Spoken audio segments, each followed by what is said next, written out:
Now, they spend a few weeks, and the first few weeks of patrolling are it's good experience for him, relatively uneventful. He makes a joke in here that something like our confirmed kills at this point were 2 bushes and a pig, because that's what they had shot at. And now they move from Dong Ha, which is where they were before, and now they're getting into a tactical area of responsibility that's around Da Nang.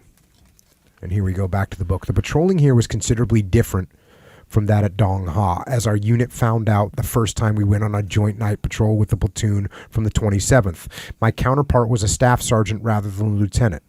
A bad sign right off, since it indicated officer attrition. And we all sensed that the Da Nang TAOR was a bad news sector. Even more ominous, the point man, the platoon leader, and many of the other men carried probe sticks, long, slender poles with which they tentatively poked the ground ahead of them. This indicated not only the threat of numerous booby traps and landmines, but also the fact that we were operating in an area that belonged to the enemy most of the time.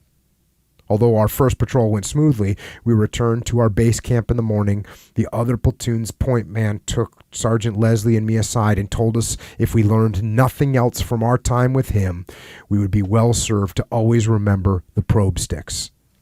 He had been assigned to his platoon for 9 months, most of it in the Da Nang area, and in that time had seen all but a handful of his comrades killed or wounded by small arms and booby traps.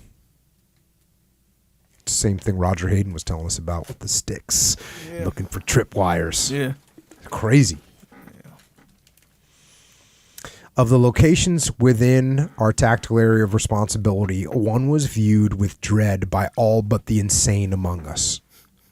Both areas involved constant patrolling, a populace that seemed overwhelmingly sympathetic to the communists, but the area known as Riviera was the worst, and gave the 3rd Platoon its rudest introduction to the Da Nang area.